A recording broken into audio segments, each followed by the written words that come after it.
In this video, we're going to go over another very important feature in Excel, one that you'll use quite frequently when you're working with models and working with formulas, where it's very, very useful. It's not quite as useful when you're just working with data sets, but depending on what you're doing, it could come in handy. So we're just going to go over it here, and we'll touch on it later on when we get into formulas later on in this course. And the basic functionality is pretty simple, and we refer to it as naming a cell. So we're literally going to go to a particular cell on our spreadsheet here and just give it a name. So we could name one of these cells here at the top in this top row, but that would not make too much sense because the reason we name cells in the first place is so that we can jump to them easily later on.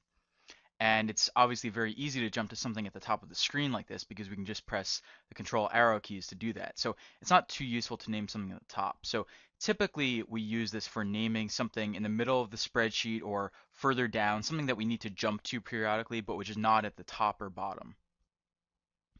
One example that we could name here is this cell in D11, the 100,000, and this is listing the product price for this customer wins in the gaming industry. So the shortcut to name this cell is Control F3. Control F3 brings up this name manager dialog, and this will look a little bit different in Excel 2003, but everything we're going to go through is basically the same. It's just the appearance is a bit different. So we'll press Alt N to go to New, and now we have this dialog that comes up with name, scope, comment, and refers to. So we're going to leave the refers to as is right now because we're naming that cell D11. The scope here, you can press tab to move down to that. Usually for something like this, if you're working with a real model, it's better to set the scope to workbook because typically the reason why you use name cell is because you need to jump back and forth between lots of different tabs or between lots of different worksheets within this huge model. And so typically you want to make the scope the entire workbook. And so that's what we're going to leave it as. That's the default value here. Press Alt N to go back to the name, and we'll just call this one top price because this is the top price that a customer has paid for our company's product here. So now we'll press enter. Okay, so now we have this listed. It has the value right here, and then it has refers to right there. You can just move this over to the right to see what it refers to. So we have all that in place. So now let's press escape to get out of this. Okay, and now you see right over here, I'm just going to use the mouse to show you where this is. You see this top price name right here. So that's in place, and that just tells us that the cell actually has a name. And when you're actually doing models in Excel, you should get in the habit of naming your cells and naming different assumptions you have, so that way you can jump around pretty easily. So just get in that habit. It's not quite as useful in a data set like we're going through now, but it could still be helpful depending on what you're doing. So as an example of how we now use this name to our advantage, we press F5, and then we can press Tab to get to the Go To part, press OK, and now we jump up to there. So the basic formula for using this name and jump functionality is to press Control F3, Alt N to assign a name to whatever cell we have highlighted at the time. And then once we've assigned that name, even if we're all the way over at the complete opposite edge of the spreadsheet, if we press F5 and then Tab and go to the cell that we've named, we jump back there. So again, this is not too useful in the context of going through data sets, but it is quite useful if we're looking at models or other types of files that extend over many tabs and have lots of important cells we want to keep track of. So to make this a bit more concrete, I'm going to go through now and show you two real-life examples of how we'd actually use this in the context of Excel models, especially in valuations, merger models, and LBO models. So first, let's go over to our valuation model here.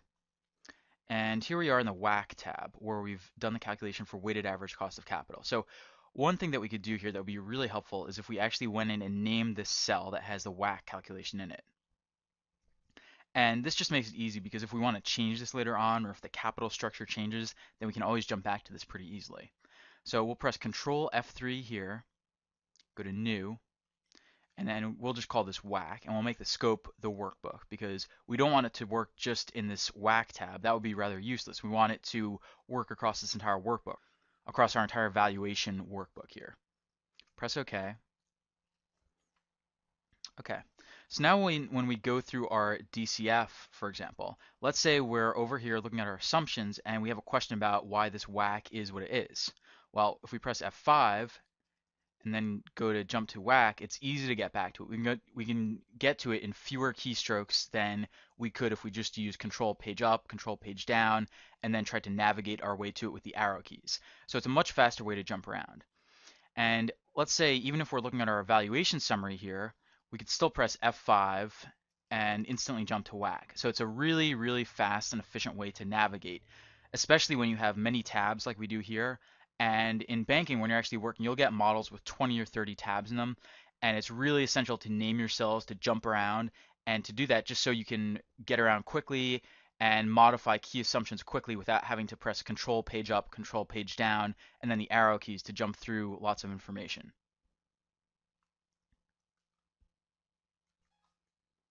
So we'll close out of this now.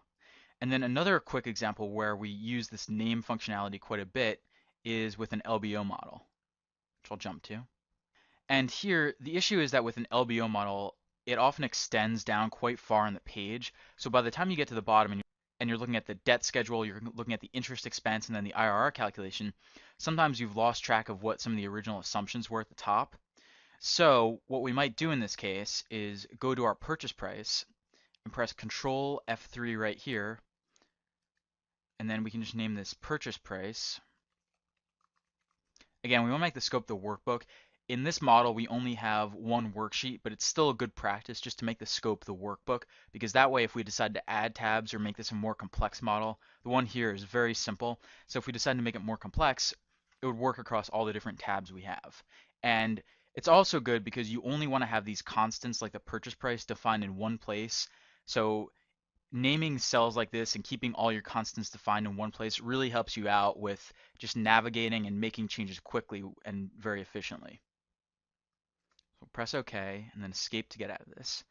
And then we see that, let's say we're at the bottom now, and we want to see how our IRR might be different if our enterprise value were different right here. If the purchase price we paid for the company were different. But we don't want to change it right here because this is linked to our formula at the top. So instead, let's just jump to our formula with F5.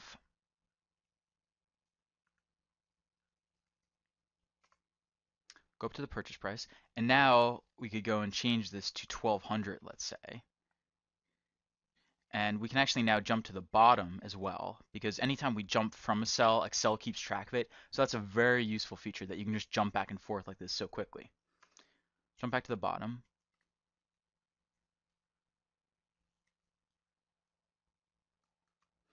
And now once we save it again, we can see that our RR has been affected and that, as we might expect, it's now lower.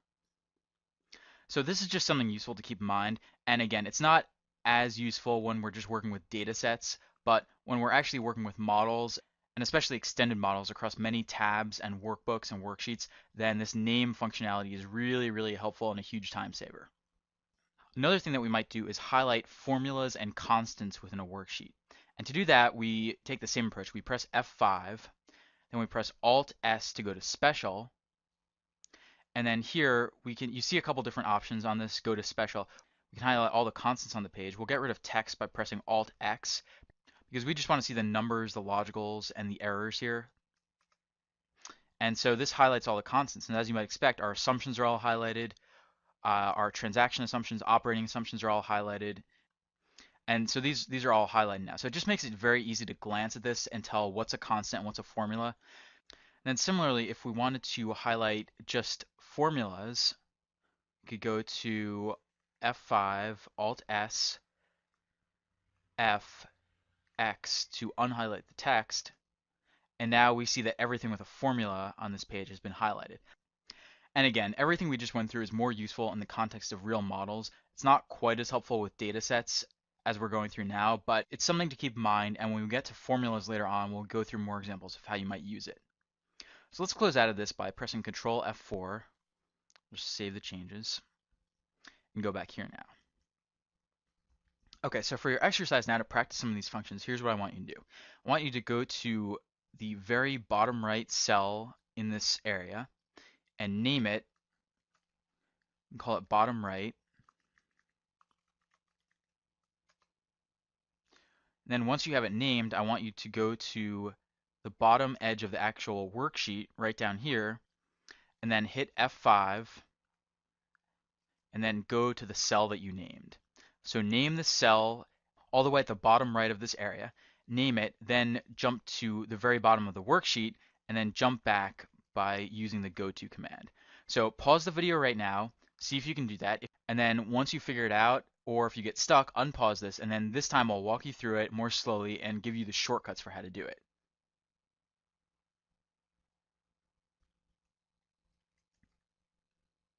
Okay, good. So here's what you do to actually go through and do what we just did. First, we press Control right to move all the way to the right side, then Control down to move down to the bottom cell here. Press Control F3 to name it, Alt N, and we can call this bottom right, Enter, and then we do Escape to get out of this. Now to get to the bottom right of the worksheet, we press Control down and then Control right, and then we can jump back to it by hitting F5. We press Tab to get inside this Go To dialog and select from these different choices. And then we press Enter on bottom right to jump back there. So again, this is very, very useful when it comes to formulas and models. Can be useful with data sets, but not quite as relevant here. But I'm still going through it anyway because this is one of the shortcuts that you really need to know for basic navigation in Excel. Coming up next, I'll be showing you how to sort data, which is very, very useful, and another thing you do all the time with data sets like this.